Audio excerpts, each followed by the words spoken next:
뉴스에 시작합니다. 저는 동정민입니다. 민주당의 거침없는 행보가 정부의 역할까지 넘보고 있습니다. 정부가 움직이지 않으니 국회가 직접 나서겠다는 건데요. 이 정부를 거치지 않고 입법만으로 신용을 사면해주고 전기료와 수수료를 인하해주는 안을 검토 중입니다. 전 국민에게 25만 원 지원금을 입법만으로 줄 수 있다는 내부 목소리도 나온 것으로 전해졌습니다. 이른바 처분적 법률을 활용하면 된다는 건데요. 시청자분들 좀 어려우셔도 잘 기억해 두셔야 할 것 같습니다. 이재명 민주당 대표가 22대 국회 때 민생경제 관련해서 주요한 수단으로 활용할 가능성이 큽니다. 첫 소식 이상원 기자의 단독 보도입니다. 제3자 입장에서 촉구만 하고 있는데 국회가 직접 할 수 있는 일들을 좀 발굴하면 좋겠다는 생각이 듭니다. 그래서 예를 들면 처분적 법률들을 좀 이제는 많이 활용할 필요가 있지 않을까 싶어요. 윤석열 정부가 민생 경제를 못 챙기니 야당이 직접 하겠다며 이재명 민주당 대표가 꺼내든 처분적 법률. 행정부를 거치지 않고 국회 입법만으로 자동 집행력을 갖는 개념으로 당 민생특위가 본격 검토에 착수했습니다. 192석을 얻은 거야가 민생정책 주도권을 잡겠다는 겁니다. 민주당은 처분적 법률 입법으로 빚을 연체한 기록을 삭제하는 신용사면과 고금리 이자를 낮춰주는 서민금융 지원을 우선 검토하고 있습니다. 어제 비공개 회의에서 간편결제 수수료 인하와 소상공인 전기세 인하 정책도 처분적 법률로 추진할 수 있는지 추가 검토하기로 했고 이 대표가 총선 때 제시한 전국민 25만 원 지급도 거론됐습니다. 민주당 관계자는 채널A에 지급할 수 있다는 문구를 넣는 것만으로도 정부가 지급하게 할 수 있다고 본다고 설명했습니다. 다만 25만 원 지원금은 추경 사안이라 쉽지 않다는 내부 반론도 있습니다. 이와 관련 여권에서는 행정부 권한을 침해하는 삼권분립 위반이라며 위헌 가능성이 크다고 반발하고 있습니다. 채널A 뉴스 이상원입니다. 다수당인 민주당은 입법에도 속도를 내고 있습니다. 대통령이 거부한 양곡관리법을 수정해서 다시 단독으로 상임위를 통과시켰습니다. 국회 본회의에 직회부하겠다고요. 아직 여야 합의도 안 된 22대 국회 법사위원장, 내부에서 후보군까지 거론되고 있습니다. 이세진 기자입니다. 더불어민주당이 국회 농해수위 전체 회의를 단독 소집해 제2양곡관리법으로 불리는 양곡법 개정안을 본회의에 직회부했습니다. 여당 의원님들이 참석을 아직 안 하셨는데 참석 안 하시는다는 그런 아마 의사표시를 하셨나 봅니다. 그래서 좀 더 기다릴까 했지만 현재 성원이 되었으므로. 농산물값이 떨어지면 그 차이액을 정부가 보전해주는 방법으로 지난해 윤석열 대통령이 1호 거부권을 행사한 법안입니다. 이후 민주당이 법안을 보완해 재발의했고 상임위 통과 이후 법사위에서 60일 넘게 묵혀두자 직회부 카드를 꺼낸 겁니다. 야권은 거부권 행사 가능성을 견제하고 나섰습니다. 거부하시면 사실은 총선에서 드러난 민의를 거부하는 거죠. 국민의힘은 입법 독주라고 맹비난했습니다.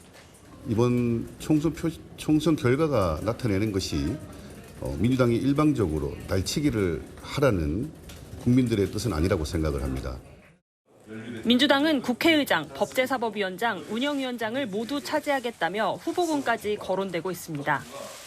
국회의장에는 6선이 되는 조정식 의원과 추미애 당선인, 5선 김태년, 정성호 의원 등이 출마 의사를 내비치고 있습니다. 법사위원장 후보로는 3선의 박주민, 송기현 의원, 이현주, 전현희 당선인 등이 거론됩니다. 국민의힘은 반발했습니다. 조정훈 의원은 국회를 민주당 의총으로 만들고 싶은 것이라고 비판했습니다. 채널A 뉴스 이세진입니다.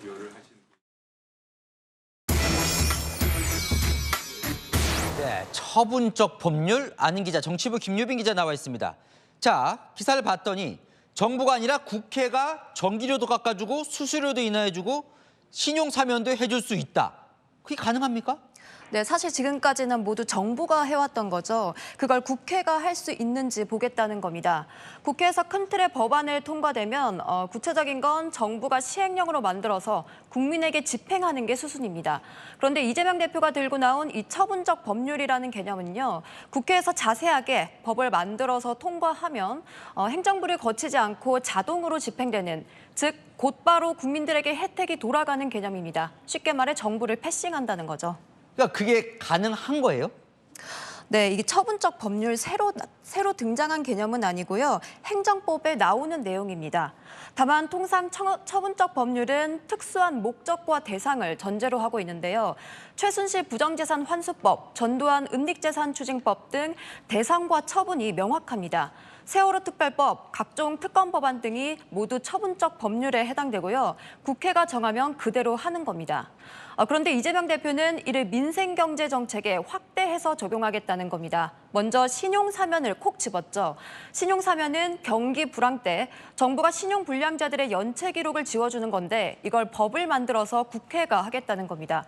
그런 식으로 소상공인 전기료 인하, 간편결제 수수료 인하 등도 할 수 있는지 검토 중이고요.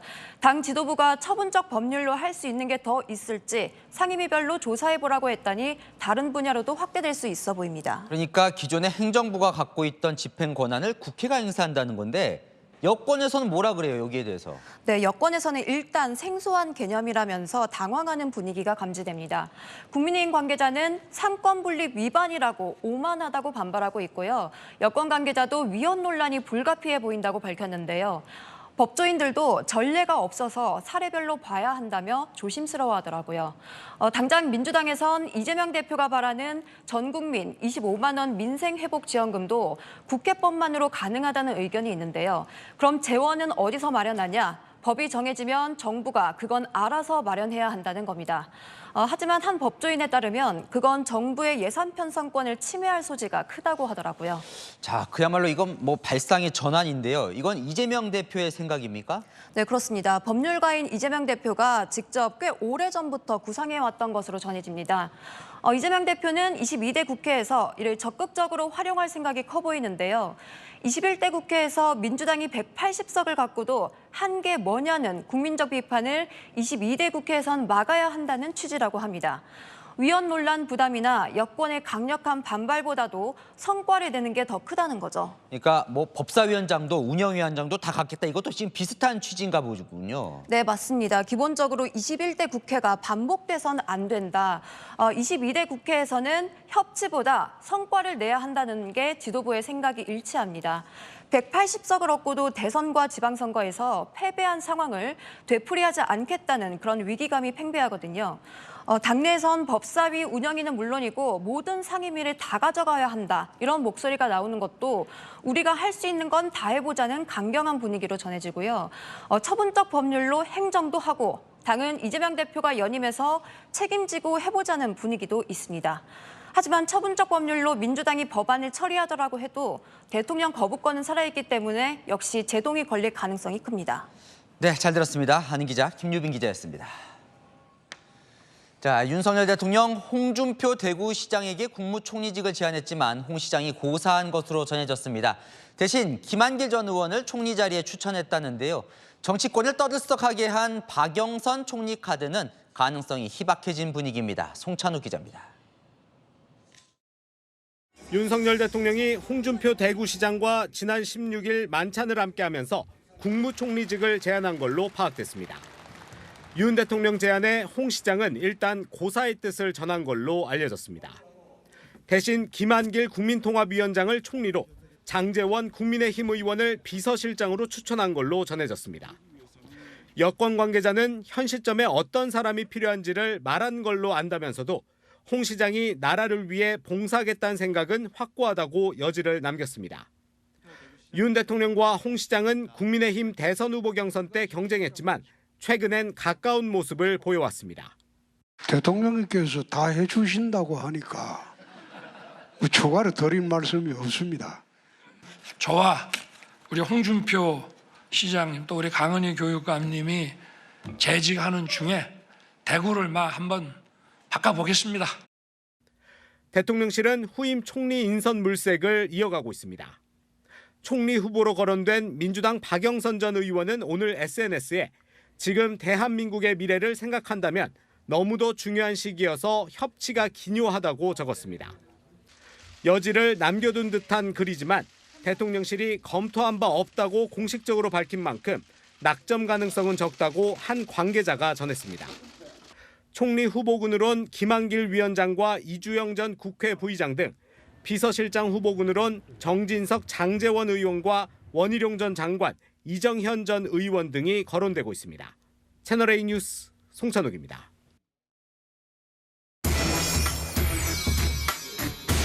자, 이 도대체 인선은 어떻게 되고 있는 건지 아는 기자, 대통령실 출입하는 조영민 기자 나왔습니다.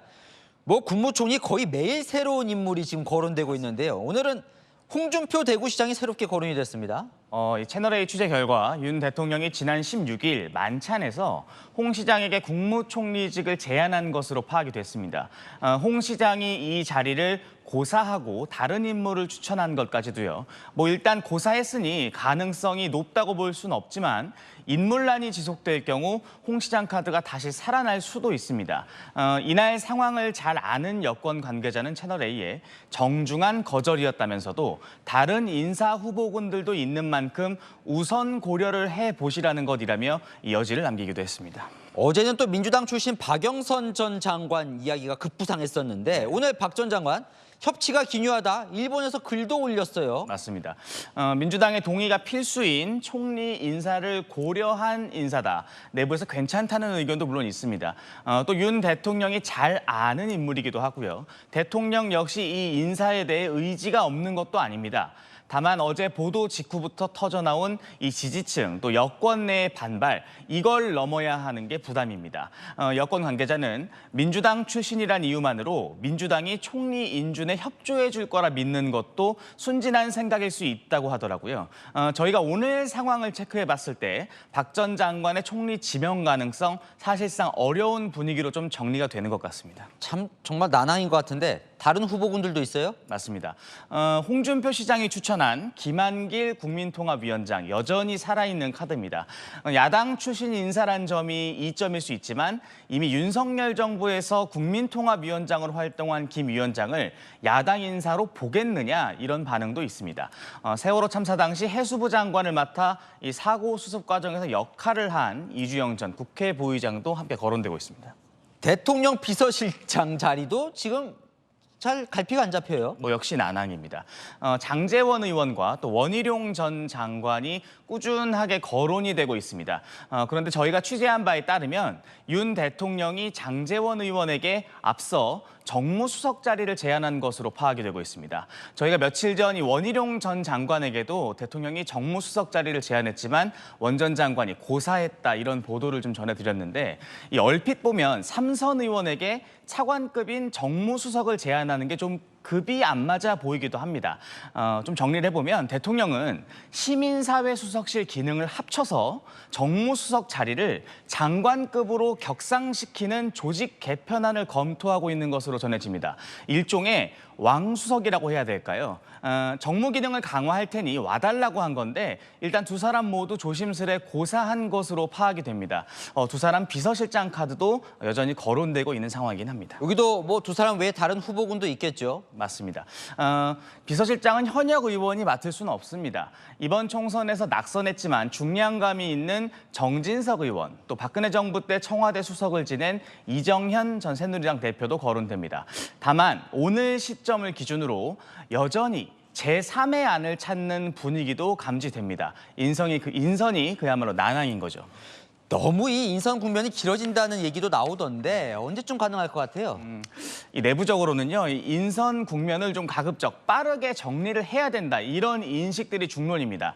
어제 박영선, 양정철 인사 카드가 공개되면서 노출된 이 대통령실 내부 혼선, 또 제안과 거부가 이어지는 이 인선 난항이 부각될 경우 대통령의 인적 쇄신 의지가 퇴색될 수 있다는 위기감이 있는 겁니다. 대통령실 고위 관계자도 내일까지는 상황을 정리해야 한다면서도 상황이 쉽지는 않다 이렇게 난맥상을 암시했습니다. 다음 주까지 좀 넘어갈 분위기입니다. 하지만 이번 주 안에 총리와 수석 등을 먼저 부분 발표할 가능성도 배제할 수는 없을 것 같습니다. 자, 그러게요. 이 와중에 대통령 지지율은 급락했더군요. 맞습니다. 저희가 좀 그래프를 준비했습니다. 총선 전 30% 후반대를 유지하던 대통령 지지율이 총선 직후인 이번 주 27%까지 떨어졌다는 조사가 나왔습니다. 총선 전인 2주 전 조사보다 11%포인트 급락해 취임 후 최저치를 기록한 겁니다. 특히 전통 지지층 안에서 나타난 결과가 의미심장합니다. 정치 성향 보수층, 대구 경북 지역에서 나란히 하락세였고 60에서 70대 연령대에서도 10% 이상 떨어졌습니다. 대통령실 입장에선 반전을 이뤄낼 적임자를 빠르게 찾아내야 하기에 분주한 모습입니다. 네, 잘 들었습니다. 하는 기자 조영민 기자였습니다. 자, 민주당 친명계 의원과 당선자들이 수원지검으로 몰려갔습니다. 이재명 대표를 잡기 위해 이화영 전 경기부지사의 진술을 검찰이 허위 조작하려 했다고요? 이 대표 사법 리스크와 직결되는 사안이라 아주 민감하게 반응하고 있습니다. 전민영 기자입니다. 법무부는 연어 술파티 진술 조작 의혹의 진상을 철저히 밝혀라! 밝혀라! 밝혀라! 밝혀라! 민주당 친명계 좌장 정성호 의원부터 김준혁, 양문석, 김동아 당선인까지 친명계가 모두 모여 수원지검과 수원구치소, 대검찰청을 잇따라 항의 방문했습니다. 검찰청에서 술 마시며 회유당했다는 이화영 전 경기도 평화부지사의 발언을 근거로 이재명 대표 연루 의혹이 있는 쌍방울 대북 송금 수사에 문제를 제기한 겁니다. 정치 검찰이 야당 대표를 탄압하고 그야말로 죽이기 위해 없는 죄를 만들려고 한 수사 농단이자 중대 범죄 의혹이 있는 매우 중대한 사안입니다. 수원구치소에선 진입을 막는 교도관들과 실랑이도 벌어졌습니다. 지시한 대로 따르시는 거죠? 여기서 좀 대기하라고. 그러니까 개인 판단 아니냐고 묻는 거잖아요. 개인 판단 아닙니다. 지시 받고 하시는 거죠? 그러니까 누구 지시 받으셨냐고요? 예? 누구 지시 받으셨냐고요? 그냥 기관을 누구 지시 받으셨냐고요? 20여 분간의 대치 끝에 교도소장과 면담한 의원들은 이화영 전 부지사가 주장한 술자리 관련 자료 제출을 요구했습니다. 이 전 부지사 1심 선고는 오는 6월로 재판 결과에 따라 검찰이 이재명 대표를 기소할 가능성이 있습니다. 친명계가 이에 맞서 검찰을 상대로 총공세를 펴고 있는 겁니다. 채널A 뉴스 전민영입니다. 이화영 전 부지사와 민주당이 총공세에 나서자 검찰이 출정일지 사본을 공개하며 반격에 나섰습니다. 이 전 부지사 측이 술자리를 했다고 주장하는 날짜에는 모두 오후 5시 무렵 구치소로 복귀한 상태였다며 허위 주장이라고 일축했습니다. 강병규 기자입니다. 수원구치소 출정일지 사본입니다. 지난해 6월 28일 이화영 전 부지사는 오후 4시 45분 검찰 조사가 끝난 것으로 적혀 있습니다. 구치소 호송 계획을 보면 5시에 수원지검을 출발해 5시 18분에 복귀한 것으로 돼 있습니다. 7월 3일도 마찬가지입니다. 오후 5시 5분에 조사가 끝나고 구치소로 복귀한 건 5시 35분입니다. 이화영 전 부지사 측이 술판을 벌인 것으로 지목한 날짜마다 출정 기록과 호송 계획을 공개하며 검찰이 정면 반박에 나선 겁니다. 이 전 부지사 측은 오후 5시 넘어 연어회를 먹으며 술판을 벌였다고 했는데 해당 날짜 모두 5시 이후엔 구치소에 있었던 겁니다. 연어회를 가져왔다고 지목된 쌍방울 측 관계자도 외부 음식 반입 사실을 부인했습니다. 사식 그런 걸 반입을 하신 적은 있으세요? 없어요. 가져갈 수도 없고. 그리고 심지어는 네. 그 검신기 있잖아요. 우리가 먹던 음료수도 예. 물도 못 갖고 가게 되려는데요. 검찰은 허위 주장을 계속할 경우 강력한 법적 대응까지 검토하겠다고 밝혔습니다. 채널A 뉴스 강병규입니다. 이번 총선에서 국민의힘은 수도권 서울 포함해서 122석 중 겨우 19석 얻었습니다. 괴멸 수준의 참패라는 자조가 나오는데요. 수도권 당선인들이 영남 중심당을 폭파하고 반성해야 한다는 목소리를 높였습니다. 이현재 기자입니다. 험지 인천에서 5선 고지에 오른 윤상현 국민의힘 의원과 서울 김재섭, 경기 김용태 등 수도권 당선인들이 한자리에 모였습니다. 윤 의원은 영남 중심당에서 벗어나야 한다고 날을 세웠습니다. 이번 총선에서 전체 지역구 당선인 중 영남이 3분의 2가량을 차지합니다.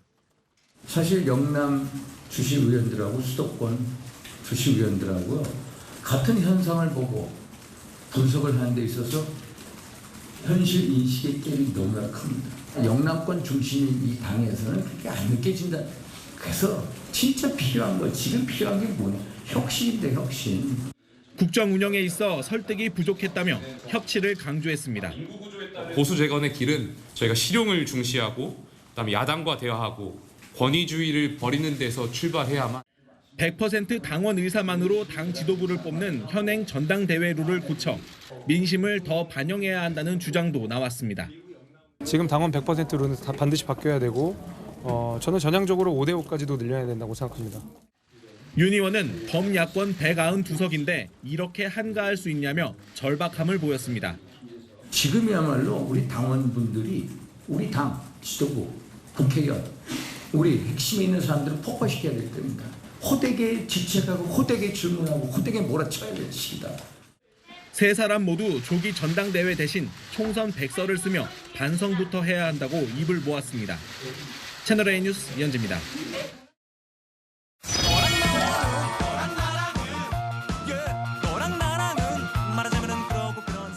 네, 윤수민 기자와 여랑야랑 시작합니다. 첫 번째 주제 보겠습니다. 조국 대표가 쓰레기를 버리고 있어요. 뭘까요? 네, 바로 품격입니다. 조용호 조국혁신당 당대표 비서실장이 오늘 조국 대표의 일상사진을 공개했는데요. 품격이 느껴지는지 함께 보실까요? 조국 대표 커다란 쓰레기 봉투를 들고 직접 버리고 있죠. 양복을 입고 있는 걸 보니까 출근길 같아요. 네, 그리고 고속도로 휴게소에서 직접 식판을 들고 있는 모습도 공개했습니다. 뭐 특별한 모습은 아닌 것 같은데 더 있습니까? 네, 그 외에 공항에서 줄 선 모습, 아이에게 사인을 해준다고 자세를 낮춘 모습도 공개했습니다. 조 비서실장, 조국 대표는 수행비서에게 쓰레기 버리기나 식판 들기를 시키지 않고 새치기를 하지 않는 품격을 지닌 인물이라고 강조했습니다. 네, 근데 갑자기 저런 사진들은 왜 공개했을까요? 조국 혁신당이 내놓은 다짐이 계속 논란이 되고 있거든요. 국내선 비즈니스 좌석 타지 않겠다, 공항 의전실 이용하지 않겠다고 했었죠. 하지만 비즈니스석을 이용하고 공항 의전실 사용을 문의한 사실이 알려지며 내로남불 논란이 일자 일상사진을 공개하면서 특권을 누릴 생각이 없다는 의지를 강조한 겁니다. 사실 좋은 취지로 뭔가 다짐을 한 것 같은데 논란이 계속되니까 좀 당황스럽기도 할 것 같아요. 네, 조국 대표 원래 꼬투리 안 잡히려고 이런 다짐을 내놨다고 했었죠. 꼬투리 잡히지 말자라는 취지에서 지금 당선자 신분이지만 특히 다 개원하게 되면 다른 정당보다 조국혁신당에 대한 그런 꼬투리 잡기가 늘어날 것 같았어요. 하지만 오늘 공개한 사진으로 또 갑론을박이 오가고 있는데요. 권위주의를 탈피했다는 반응도 있지만 모두 다 그렇게 사는데 뭐가 품격이냐며 꼬집는 의견도 있었습니다. 논란에도 조 비서실장, 조국 대표가 비서실장님이라고 존칭을 쓴다며 더 치켜세웠습니다. 네, 다음 주제 보겠습니다. 자, 이준석, 김재섭, 김용태 당선인. 뭔가 같은 듯 달라요? 네, 이번에 국회에 입성하는 30대 젊은 정치인이라는 점은 같지만요. 대통령을 향한 시각은 다릅니다. 이해하기 쉽게 매운맛 강도로 표현해봤는데요. 다들 예상하셨듯이 이준석 개혁신당 대표는 매운맛입니다. 보수의 자존심을 깎아내리고 있는 게 윤석열 대통령의 정치다. 참 윤석열 대통령은 집권 2년이 지나가는 대통령인데 아직도 그런 거 통치나 정치의 기본에 해당하는 것들 안 하고 계세요. 한 자는 서울에 있다, 한 자는 용산에 있다. 이 대표 의정 갈등 해법에 있어서도 대통령과 반대 입장인데요. 윤 대통령이 의대 증원 원점 재검토를 선언해야 한다며 매운맛 일침을 날렸습니다. 그래요. 뭐 매운맛인 건 이제 다 알 것 같아요. 나머지 두 사람, 김재섭, 김용태 당선인도 어쨌건 개혁적인 목소리를 내온 30대 정치인인데 좀 온도차가 있나 보죠? 네, 두 사람은 국민의힘 소속이다 보니 이 대표와는 결이 완전히 다릅니다. 다만 김재섭, 김용태 당선인 둘 사이에 온도차는 있는데요. 김재섭 당선인 맵기로 따지면 중간맛 정도랄까요? 김건희 여사 특검법에 대한 전향적인 태도를 언급하면서도 민주당 논리는 반박했습니다. 검찰이 미진하게 수사해서 국민적 의혹이 커지고 있는 것, 이런 것에 대해서는 수사 범위 안에 넣고 우리가 토론해볼 수 있지만 그냥 저 사람 밉다 해서 우수수 몰려가서 특검법 만들면 앞으로도 모든 정치적 현안에 대해서 특검법을 만들어야 되는 나쁜 선례를 남기게 됩니다. 확실히 차이가 있네요. 자, 김용태 당선인은 그럼 무슨 맛이에요? 네, 김용태 당선인도 쓴소리를 하겠다고 했는데요. 대통령에 대한 애정도 엿보입니다. 여당이고 그렇죠. 기본적으로 여당이죠. 예. 윤석열 대통령이 다시 국민들께 더 많은 사랑을 받기 위한 전제 조건 안에서 우리가 대통령 권력자를 향해서 목소리를 내는 거니까요. 그 전제를 잊어서는 안 될 것 같고요. 네, 이준석 측근 천하용인 멤버이기도 했던 김 당선인은 이 대표를 향해 대통령을 향한 감정적 비난은 자제해야 한다고 꼬집기도 했습니다. 앞으로 세 사람이 보여줄 3인 3색 정치 기대해 보겠습니다. 네, 지금까지 여랑야랑이었습니다. 네, 오피스텔 난간에 매달린 여성, 이웃 주민의 택배를 상습적으로 훔쳤다가 경찰이 출동하자 14층 난간에서 난동을 부린 겁니다. 결국 옥상에서 내려온 경찰 특공대에 제압당했습니다. 신선미 기자입니다. 경찰 특공대가 옥상에서 로프를 타고 아래층으로 진입합니다. 여성이 난간 밖으로 나오는 순간 특공대원이 창문 안으로 밀어넣습니다. 넷, 셋, 둘, 하나. 다른 대원들도 문을 열고 안으로 들어가 여성을 제압합니다. 이웃 주민들의 택배를 상습적으로 훔친 혐의를 받는 이 여성. 경찰이 출동하자 뛰어내리겠다며 14층 난간에 매달려 1시간 넘게 대치했습니다. 결국 여성을 체포하는 데 경찰 특공대까지 투입됐고 만약을 대비해 에어매트까지 설치됐습니다. 소방서에서 나와가지고 에어매트리스 같은 거 설치해서 큰 소리가 나가지고 그래서 좀 뛰어내린 게 같아요. 체포 당시 여성의 집에는 다른 사람의 주소지가 쓰인 택배 상자 30여 개가 발견됐습니다. 지금껏 확인된 범행은 40건이 넘습니다. 여성은 이웃 주민 세대 문 앞에 배송된 택배를 그대로 훔쳐 자신의 집으로 가져갔습니다. 화장품과 음식, 자전거의 헤드셋까지 종류를 가리지 않았습니다. 앞에 내놨는데 피곤하고 올 때 보니까 이렇게 큰 게 어떻게 가져갔지 해가지고. 일부 택배 기사는 고객에게 물건값을 물어주기도 했습니다. 제품 완료됐는데 제품 못 받았다고. 현재 5건. 전화 사건이 많이 발생돼서 전 바리킹 하고 다니거든요. 여성은 경찰 조사를 앞두고 가슴 통증을 호소해 병원에 옮겨졌습니다. 경찰은 치료를 마치는 대로 조사할 계획입니다. 채널A 뉴스 신선미입니다. 오늘 오전 서울역 KTX 경부선 승강장에서 출발을 앞두고 있던 KTX 열차를 무궁화호가 들이받았습니다. 이 사고로 승객 4명이 다쳤는데요. 기관사의 실수인지 장비 문제인지 사고 원인을 조사하고 있습니다. 권경문 기자입니다. 마치 하나인 것처럼 딱 붙어있는 KTX와 무궁화호. KTX 뒷부분은 찌그러진 채 철판이 떨어져 나갔습니다. 코레일 관계자들이 분주히 선로 사이를 오가고 승강장은 출입이 통제돼 텅 빈 모습입니다. 오늘 오전 9시 25분쯤 서울역 경부선 승강장에서 승객을 태우고 출발을 앞두고 있던 KTX 열차를 무궁화호가 뒤에서 들이받은 겁니다. 쾅 하는 소리가 한번 크게 났어요. 저 포함해서 손님들이 다 같이 돌아봤고 처음에 터졌다고 생각했거든요. 충격으로 무궁화호 앞바퀴는 궤도를 벗어났습니다. 무궁화호는 빈 열차였지만 KTX에는 287명이 타고 있었고 이 중 4명이 다친 걸로 파악됐는데 1명은 병원으로 옮겨졌습니다.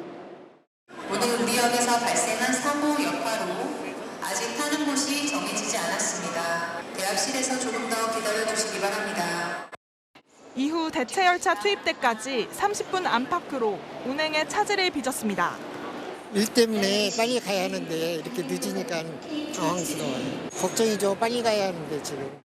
사고 수습은 5시간여 만에 마무리됐습니다. 코레일은 단순 기관사의 실수인지 신호기 등 장비 이상인지 정확한 사고 원인은 조사 중입니다. 채널A 뉴스 권경문입니다. 시속 180km 넘는 속도로 차선을 급변경하며 앞지르기 하는 운전자가 붙잡혔는데요. 이 난폭 운전의 끝은 벌점 140점, 면허 취소입니다. 강경모 기자입니다. 강원도의 한 자동차 전용 도로. 검은색 승용차가 우측 안전지대를 침범하더니 다른 차량들을 앞지르게 합니다. 주말을 맞아 순찰 중이던 암행 순찰차가 승용차를 확인하고 뒤를 쫓습니다. 방향 지시 등은 켜지 않은 채 차선을 이리저리 오가고 앞차에부터 밀어붙이는 난폭 운전도 서슴지 않습니다. 추격을 하는데 저희도 따라가기가 힘들 정도로 일명 칼치기라고 해서 차 사이로 이렇게 촥촥촥 들어가는 거 있잖아요. 제한속도 80km인 게 무색하게 시속 180km 넘게 달리는 모습도 포착됩니다. 4분가량 13km 거리를 추격한 암행순찰차는 진입로에서 승용차를 가로막고 세웁니다. 난폭 운전을 한 승용차 운전자는 50대 A씨. 마약을 하거나 음주 상태는 아니었습니다. 집에 빨리 가야 될 일이 있어서 급하게 운전했다고 경찰에 진술했습니다. 난폭 운전과 초과속 운전 혐의로 부과되는 벌점은 140점. 면허 취소 기준인 121점을 훌쩍 넘어 곧바로 면허가 취소됩니다. 채널A 뉴스 강경모입니다. 광주 도심 카페에 승용차가 돌진했습니다. 7명이 다쳤는데요. 운전자는 급발진을 주장했습니다. 김대욱 기자입니다. 사람들로 북적이는 거리. 갑자기 검은색 승용차가 상가로 돌진합니다. 옆을 지나가던 여성들이 놀라 황급히 자리를 뜹니다. 주변에 있던 사람들이 모여들고 잠시 후 소방차가 도착합니다. 구급대원들이 다친 사람들을 구급차에 태웁니다. 갑자기 쿵 하는 소리가 크게 들려가지고 밖에 나와보니까 커피숍에 이제 차가 걸빠진 상태로 이제 들이받아가지고 아수라장이었거든요. 광주 동구의 한 건물 1층 카페에 차량이 돌진하는 사고가 난 건 오후 12시 15분쯤. 카페 종업원과 손님 등 7명이 다쳐 병원에 옮겨졌습니다. 이 중 3명은 중상입니다. 사고가 난 곳은 대형 백화점과 은행 본점 등을 끼고 있는 일방 통행로입니다. 점심시간이 맞물린 데다 카페가 문을 연 지 얼마 안 돼 고객들이 많았습니다. 승용차 운전자인 60대 남성은 경찰 조사에서 우회전을 하던 중 차량이 급발진하며 사고가 났다고 주장했습니다. 약물 복용이나 음주운전은 아닌 것으로 확인됐습니다. 커브 틀지 못하고 커피숍으로 돌진하는 그런 사고였습니다. 급발진이라고 운전자가 주장하고 있습니다. 경찰은 국립과학수사연구원에 해당 차량을 보내 정밀 감식을 의뢰하는 한편 정확한 사고 경위를 조사하고 있습니다. 채널A 뉴스 김대욱입니다. 네, 레바논의 친이란 무장정파 헤즈볼라가 이스라엘에 대한 복수에 나섰습니다. 이스라엘은 곧바로 맞대응에 나섰는데요. 이스라엘과 이란 확전의 기로에서 우선 대리전을 본격화한 겁니다. 배정현 기자입니다. 레바논과 국경을 맞댄 이스라엘의 한 마을에 갑자기 굉음이 들립니다. 레바논의 친이란 무장정파 헤즈볼라가 폭발물을 장착한 드론을 발사한 겁니다. 이 공습으로 이스라엘 북부의 한 커뮤니티 센터가 폭격을 당해 18명이 다친 것으로 알려졌습니다. 헤즈볼라는 하루 전 이스라엘군이 레바논 남부를 공습해 헤즈볼라 지휘관 등 3명을 사살한 데에 대한 보복임을 분명히 했습니다.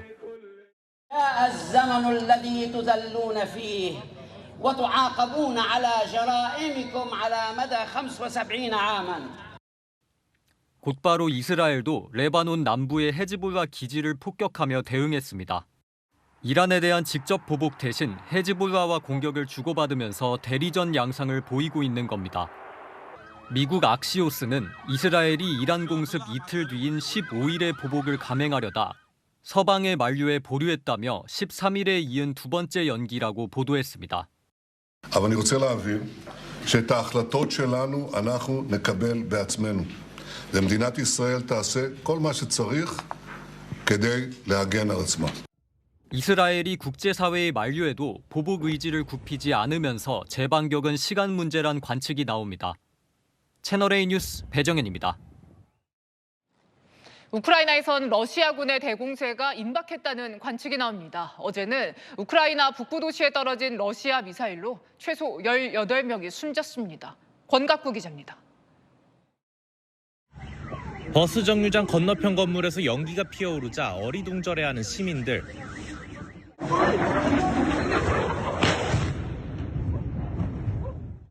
이번엔 시민들 쪽으로 미사일이 날아오고 건물이 폭발합니다. 공포에 질린 사람들은 몸을 웅크린 채 서둘러 현장을 떠납니다. 현지 시각 어제 우크라이나 북부 도시 체르니히우가 러시아군의 순항미사일 공습을 받아 최소 18명이 숨지고 61명이 부상을 입은 것으로 알려졌습니다. 주거시설과 병원, 대학 등 건물 피해도 잇따랐습니다.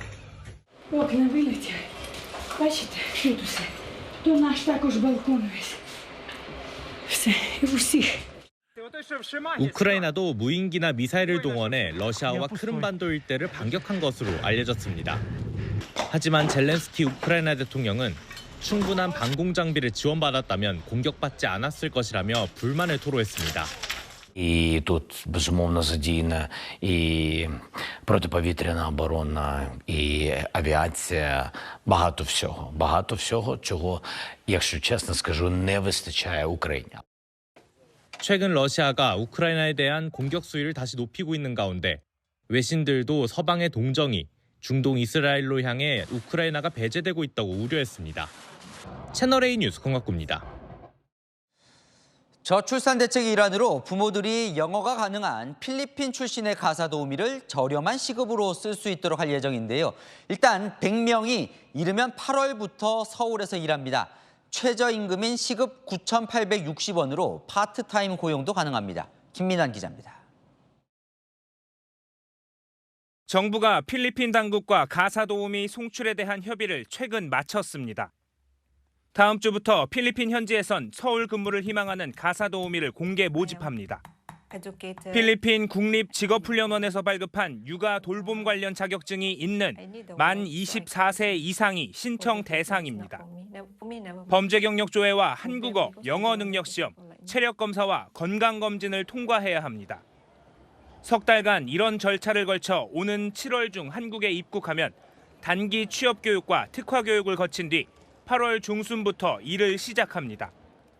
영어를 쓰시고 좀 성격이 밝고 이런 분이 오신다고 하면은 교육적인 면에서도 좀 도움이 되지 않을까. 언어적인 게 가장 크고요. 어린아이랑 또 외국인 시터가 만났을 때 어린아이의 그런 의견 같은 거를 시터가 잘 이해를 할 수 있을지. 논란이 됐던 최저시급 문제는 내국인과 똑같이 시간당 9,860원이 적용됩니다. 종일 근무뿐 아니라 파트타임 고용도 가능합니다. 사전 수요조사 결과 가구 대부분이 종일제보다 주 3에서 4일, 하루 4시간 정도 파트타임을 선호했습니다. 이럴 경우 한 달에 70만 원 안팎을 지급하면 됩니다. 필리핀 가사 도우미들은 가정에 입주하지 않는 출퇴근만 허용됩니다. 채널A 뉴스 김민환입니다. 서울 용산 삼각지역 사거리에 있는 고가도로 효창공원으로 이어지는데 상습 정체 구간입니다. 50년 만에 철거하고 지하차도로 변신합니다. 정성원 기자입니다. 삼각지역 교차로에서 효창공원으로 향하는 고가도로. 늘상 정체가 심해 차들이 줄지어 있습니다. 출퇴근 시간에는 꼬리를 문 차량들로 마비가 될 정도입니다. 특히 퇴근 시간대 엄청나요. 신호가 한 번에 받으면 못 건너가는 경우가 많죠. 지상에서 편도 3차선 도로가 삼각지 고가도로부터는 1차선으로 급격히 좁아지기 때문입니다. 이 삼각지 고가도로는 경부선과 지하철 1호선, 철로 위로 다닐 수 있도록 지난 1974년 완공됐습니다. 1968년에 준공돼 1994년에 철거된 삼각지 입체 교차로와 함께 용산구와 마포구를 이어주는 역할을 하기도 했습니다. 서울시는 2030년 들어설 용산국제업무지구 교통계획에 맞춰 삼각지 고가도로 철거를 검토 중입니다. 고가도로를 철거하고 왕복 4차선의 도로를 지하화해 고질적인 교통정체를 해소한다는 계획입니다. 서울시는 이 같은 계획을 담은 용산국제업무지구 광역교통개선대책을 수립하고 이달 안에 국토교통부에 제출할 예정입니다. 채널A 뉴스 정성원입니다. 서울 한강공원에 설치된 이 괴물 조형물 2억 원이나 들여서 만들었지만 흉물 취급도 적잖이 받았는데요. 10년 만에 서울시가 철거를 검토합니다. 또 어떤 것들이 철거 대상으로 꼽히는지 김단비 기자가 취재했습니다. 2006년 개봉한 봉준호 감독의 영화 괴물에 등장하는 괴물을 본떠 만든 조형물입니다. 높이 3m, 길이 10m의 이 거대한 조형물은 지난 2014년에 이곳에 설치됐습니다. 영화 속 소재를 활용해 한강을 홍보하자는 박원순 당시 서울시장의 아이디어로 1억 8천여만 원을 들여 만들었습니다. 하지만 개봉한 지 8년이 지나 설치한 작품을 두고 흉물이라며 예산 낭비라는 지적이 적지 않았습니다. 들어가면 좋지. 사람들이 이거에 대해서 신경 안 써. 관계가 없기 때문에. 네, 설치 당시만 해도 조형물에 가까이 다가가면 괴물 소리가 들리곤 했었는데요. 지금은 전혀 작동하지 않고 있고요. 오랫동안 관리되지 않은 흔적이 엿보입니다. 서울시는 이 괴물 조형물을 포함해 한강공원에 설치된 조형물 46개 전반에 대해 철거 여부를 조사한다고 밝혔습니다. 서울시 관계자는 노후화가 심각해 도시 미관을 해치고 안전사고를 유발할 수 있는 조형물은 철거 대상이라고 설명했습니다. 괴물과 폐허선 설치물 등이 철거 1순위로 거론됩니다. 괴물 조형물 철거에는 700만 원에서 1,000만 원의 비용이 들 것으로 알려졌습니다. 채널A 뉴스 김담비입니다.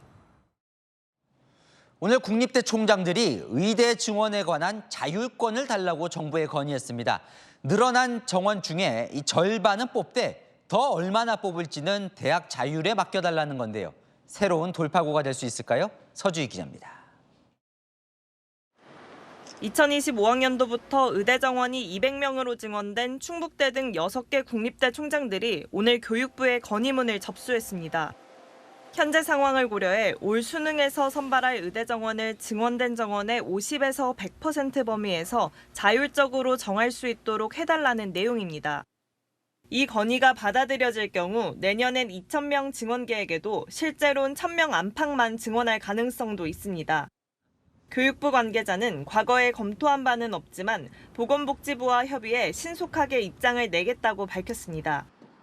일단 의대 증원이 결정된 32개 대학은 의대 정원 조정을 반영해 학칙 개정에 착수한 상태입니다. 하지만 의대 교수들과 대학 측의 의견차로 난항을 겪는 곳이 적지 않습니다. 배정된 의대 정원에 대한 학칙 개정조차도 의대 의견을 무시하고 강행한다면 의대 학생들이 복귀를 할 기회를 막게 될 것입니다. 이런 가운데 정부는 지난 8일 이후 열흘간 멈췄던 의사 집단행동 중앙재난안전대책본부 브리핑을 내일부터 재개합니다. 이르면 다음 주 출범할 예정인 의료개혁 특별위원회와 관련 내용이 발표될 예정입니다. 대통령 직속 의료개혁 특위는 정부뿐 아니라 의사, 간호사, 약사 등 의료계 환자단체 등 20여 명으로 구성될 전망입니다. 6개 국립대 총장들의 오늘 건의 내용 등도 의제가 될 수 있습니다. 다만 다음 달 말 대학별 입시 요강 발표 전까지 결정이 이루어져야 합니다. 대한의사협회 새 집행부가 의료개혁 특위 참여 여부를 밝히지 않은 채 정부와의 1대1 협상을 요구하는 것도 변수가 될 전망입니다. 채널A 뉴스 서주입니다. 네, 소방차 진입이 어렵거나 불가능한 교육시설 전국에 14곳으로 조사됐는데요. 소방서가 제대로 살피지 않아서 소방차 전용구역이 없는 아파트도 있었습니다. 현장 카메라 백승우 기자입니다. 설계나 건축이 잘못돼 화재가 나면 이런 소방차들이 아예 진입할 수 없는 곳들이 있습니다. 제때 진화하지 못하면 대형 인명 피해로 이어질 수 있죠. 그 현장으로 가보겠습니다. 제주의 한 아파트. 15층 112세대 규모로 지은 지 1년도 안 된 신축 아파트입니다. 그런데 불이 나면 소방차를 주차할 수 있는 소방차 전용 구역이 없다는 걸 뒤늦게 알았습니다. 거주하는 곳이니까 가족도 많이 걱정되고 아무래도 안전과 직접적인 연관이 있는 거라. 아파트 주민들의 차량으로 빽빽하게 주차된 이곳 지상주차장 어디에도 소방차 전용 구역은 보이지 않습니다. 지난 2018년 개정된 소방기본법에 따라 100세대 이상 아파트에는 소방차 전용 구역을 의무적으로 설치해야 합니다. 하지만 건축 허가 과정에서 소방차 전용 구역이 설정돼 있는지 따져봤어야 할 관할 소방서가 제대로 살피지 않은 겁니다. 제주에는 100세대 이상 신축 아파트가 많지 않아 관련 법 확인 절차가 미숙했던 걸로 드러났습니다. 저희가 이제 도덕적인 각도가 이익됐다는 부분에 대해서는 인정을 하나, 향후 조치사항으로 저희가 그 100세대 이상 아파트를 특별관리 대상으로 지정을 해놨어요. 소방차가 진입하기 어려운 학교들도 적지 않습니다. 서울의 한 중학교 정문으로 이어지는 통학로인데요. 이 좁은 도로에 안전 펜스까지 있어 소방차의 신속한 진입이 어려울 수 있습니다. 통학로 폭은 3.18m, 폭이 2.5m에서 3m 사이인 소방차로선 속도를 최대한 줄여야 가까스로 지나갈 수 있는 겁니다. 서울의 또 다른 초등학교. 통학로는 물론 학교 전체가 모두 계단으로만 연결돼 있어 진입조차 쉽지 않습니다. 초중 고교가 함께 몰려 있는데 초등학교에 불이 났을 경우 인근 고등학교 앞에 소방차를 세우고 코스를 길게 연결해야만 진화 작업을 할 수 있습니다. 이쪽에서는 들어가기 힘들죠. 빨리 소방차가 진입할 수가 있는 거리가 아니니까 호수를 팬데도 좀 오래 걸릴 테고. 교육부 조사 결과 소방차 진입이 곤란한 교육시설은 모두 10곳. 아예 진입 불가인 곳도 4곳이나 됩니다. 저희가 스프링클러 설치를 지금 해서 그게 소방차가 못 들어온다고 하더라도 소화시설이 될 수 있도록. 설계 단계부터 위기에 대처하는 준비된 안전대책이 절실할 때입니다. 현장 카메라 백승우입니다. 조미김 가격이 줄줄이 오르고 있습니다. 점유율 5위 안에 드는 중견 조미김 업체 3곳이 가격을 올렸는데요. 대기업도 곧 동참할 걸로 보입니다. 김재혁 기자입니다. 광천김과 성경식품, 대천김이 잇따라 김 가격을 평균 10에서 20% 올렸습니다. 조미김 시장 점유율 각각 2, 3, 5위로 추산되는 중견 업체들부터 가격 인상에 나선 겁니다. 아니 너무 많이 오르는데 안 먹을 수 없으니까 그냥 먹어야지 어떡해. 양을 조금 줄이는 거지. 업계 관계자는 주재료인 원초 가격이 지난해 초반에는 120kg 한 망이 7만 원이었는데 최근 5배인 35만 원까지 뛰어 가격을 올릴 수밖에 없었다고 말합니다. 이상기후와 적조 발생으로 원초 공급은 줄었는데 K푸드 열풍으로 우리 김 제품이 해외에서 큰 인기를 끌면서 수요가 늘었기 때문입니다.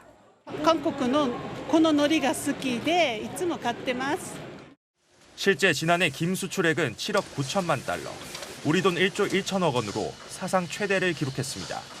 중견 조미김 회사들이 먼저 제품 가격을 올린 가운데 동원 F&B와 CJ 제일제당도 가격 인상 시기를 저울질하고 있습니다. 식품 대기업 관계자는 정부의 물가 안정 압박에 눈치를 보고 있지만 버티기 힘든 수준이라며 인상을 시사했습니다. 김값이 뛰면서 김밥 가격도 올랐습니다. 지난달 기준 서울 평균 김밥 가격은 3,323원으로 3년 전보다 23% 뛰었습니다. 원가가 내가 알기로는 30% 이상 오르는 것 같은데 5월달부터 나간달까? 지금 원가가 장난이 아니고. 총선이 끝나자마자 먹거리 물가가 줄인상되면서 서민 식탁에도 비상이 걸렸습니다. 채널A 뉴스 김재혁입니다. 요즘 매운맛에 빠진 분들 많은데요. 한국소비자연맹이 매운맛 소스 20개 제품을 분석했더니 5개 제품의 100g당 나트륨 함량이 하루 권장량을 넘었습니다. 유찬 기자입니다. 라면, 떡볶이, 마라탕까지 땀과 눈물을 쏙 빼는 매운 음식을 먹으며 스트레스를 푸는 사람들이 많습니다. 제가 교대 근무를 하다 보니까 좀 많이 피곤한데 이제 피곤과 스트레스를 풀기 위해서 많이 먹습니다. 중고등학교 때부터 떡볶이 친구들이랑 먹다 보니까 그냥 지금까지도 계속 먹게 되는 것 같아요. 그리고 먹다 보면 기분도 좋아지는. SNS에서 매운맛 소스를 활용한 레시피를 검색하면 다양한 조리법이 쏟아집니다. 매콤한 떡볶이에 더 매운맛 소스를 넣어 먹는 조리법도 인기인데요. 이런 소스를 100g만 첨가해도 나트륨 등을 과다 섭취할 수 있어 주의가 필요합니다. 한국소비자연맹이 시중에서 잘 팔리는 매운맛 소스 20개 제품을 비교 분석했더니 이 중 5개 제품의 100g당 나트륨 함량이 세계보건기구의 하루 권장량 2000mg을 넘은 것으로 나타났습니다. 100g당 당류 함량은 제품 간 최대 353배 차이가 나는 것으로 나타났는데 하루 기준치를 넘긴 제품은 없었습니다. 매운맛을 내는 캡사이신 함량이 가장 많은 소스는 일반 풋고추보다 4배 이상 매워 부작용 우려도 있습니다. 너무 매운 것을 많이 먹었을 때에는 설사나 속쓰림 등의 부작용이 나타나기 때문에 소비자 연맹은 매운맛 정도와 영양 성분 등을 꼼꼼히 따져 제품을 선택하길 당부했습니다. 채널A 뉴스 유찬입니다. 네, 20년 넘게 러시아에서 살아온 한국 교민이 앞으로 30년간 러시아 입국 금지를 당했습니다. 조아라 기자가 입국 금지를 당한 교민 얘기 들어봤습니다. 2003년 남편과 러시아에 가 20년 넘게 현지서 사업을 했던 60대 한국 교민 A씨. 지역 한인 회장까지 지낸 그는 최근 3년 단위 가족 초청 비자를 받았습니다. 한국에 잠시 귀국해 있다 지난달 러시아로 돌아갔는데 돌연 공항에서 입국을 거부당했습니다. 24시간 구류되어 있다가 한국으로 왔죠. 꿈이었으면 좋겠다는 생각이었어요. 할 일은 다 그곳에 있고 그냥 이렇게 몸만 나왔다가 딱 입국 거부를 딱 당하니까. 러시아 경찰이 내민 서류에는 2054년 1월 16일까지 입국할 수 없다는 내용만 담겼습니다. 무엇보다 당황스러웠던 것은 30년이라는 입국 금지 기간이었습니다. 내가 어떤 이유인지 알아야지 사인을 하지 않겠냐고 그랬는데 그건 국가 1급 비밀이기 때문에 말할 수 없다 했어요. A씨 부부는 20년 넘는 러시아 생활을 정리해야 할 상황에 직면했습니다. 우리 외교부도 30년 입국 금지 조치는 이례적으로 보고 있습니다. 관련 사안들을 잘 인지하고 있습니다. 정부 차원에서도 관련 사안을 계속 살펴보고자 합니다. 올해 1월에는 50대 선교사가 간첩 혐의로 체포돼 구치소에 수감되는 등 러시아의 불이익을 받는 우리 교민 사례가 늘고 있습니다. 일각에서는 한국의 테러 제재에 대한 러시아의 외교 압박이 아니냐는 분석도 제기됩니다. 채널A 뉴스 조아라입니다.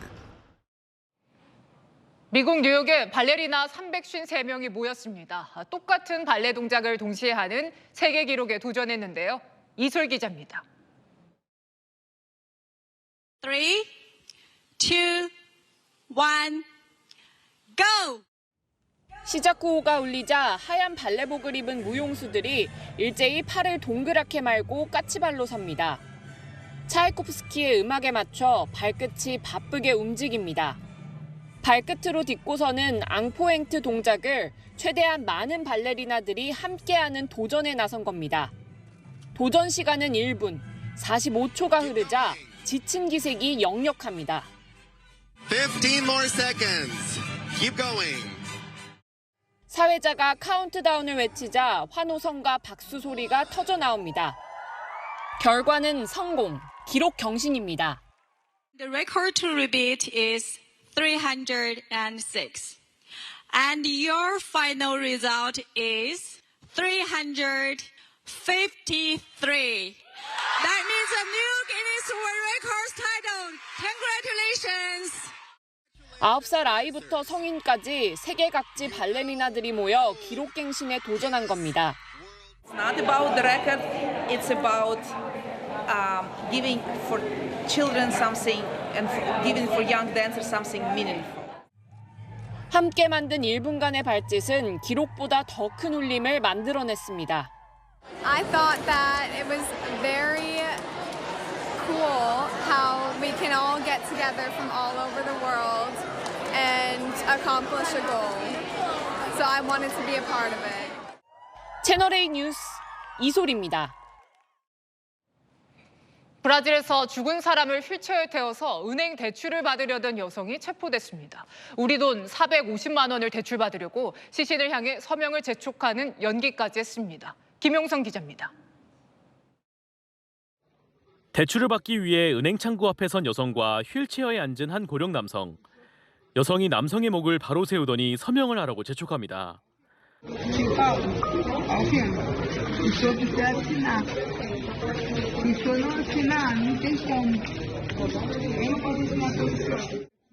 하지만 남성은 몸이 축 늘어진 채 움직이지 않습니다. 여성은 남성 손에 펜까지 쥐어줍니다.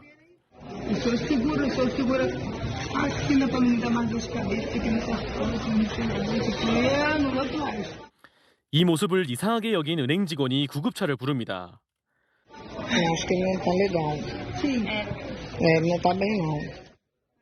현장에 도착한 구급대원은 남성이 몇 시간 전에 사망했다는 것을 확인했습니다.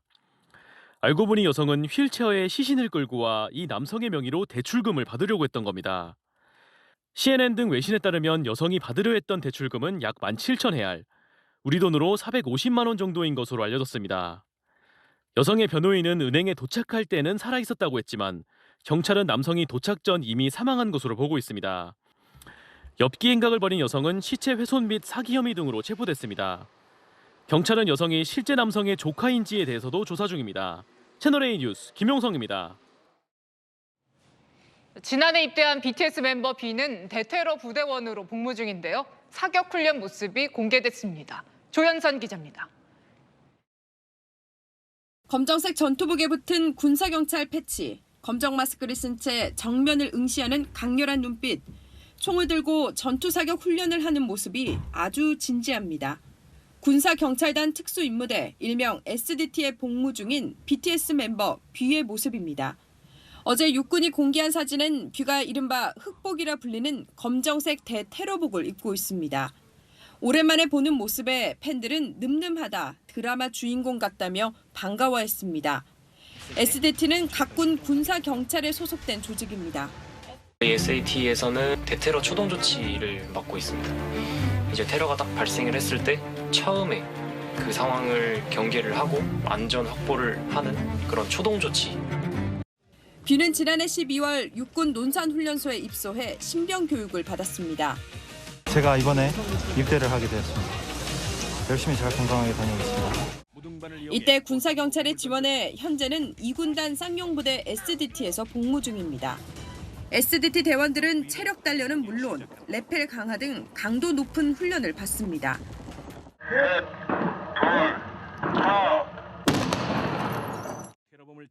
아이돌 그룹 중엔 B의 경우처럼 특수병과에 지원한 스타들이 있습니다. 2019년 샤이니의 민호에 이어 2년 전 블락비의 피오가 해병대에 자원 입대했을 때 큰 화제가 됐습니다. 채널A 뉴스 조현선입니다. 최다 홈런 신기록에 도전했던 최정이 어제 강속구에 맞아서 부상을 당했는데요. 이 공을 던진 상대팀 투수 크로우가 사과문을 올렸습니다. 정윤철 기자입니다.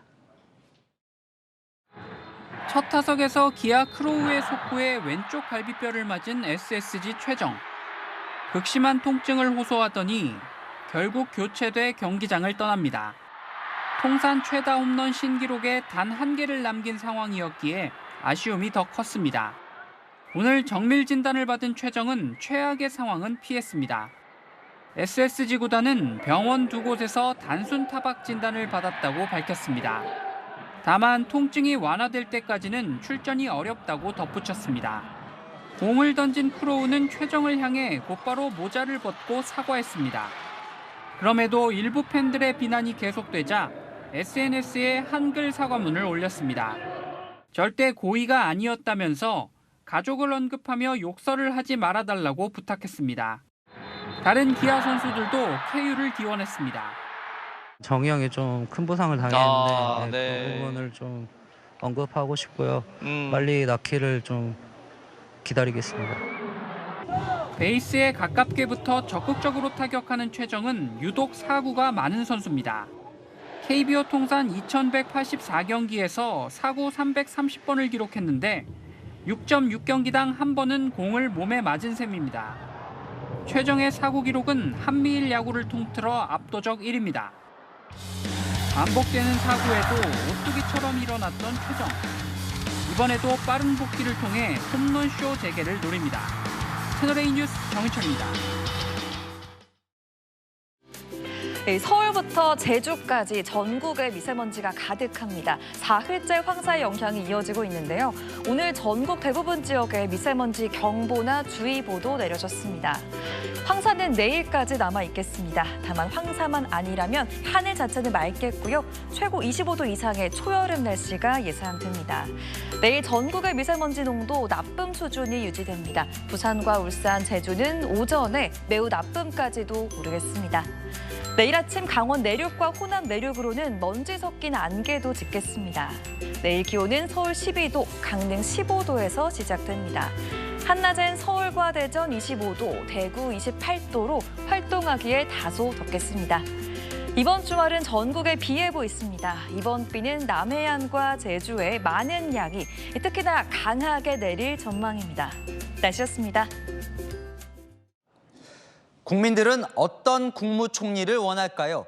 여론조사를 해보니 대통령에게 쓴소리를 할 수 있는 인물이면 좋겠다는 답이 가장 많았습니다. 국민의 마음을 읽지 못하면 지지와 성원이 비판과 분노로 바뀔 수 있다. 윤석열 대통령이 대선 후보 수락연설 때 국민 말씀을 경청하겠다며 했던 말인데요. 기억하겠죠? 마침표 찍겠습니다. 경청하는 대통령, 그 약속 기억하길. 뉴스에 마칩니다. 감사합니다.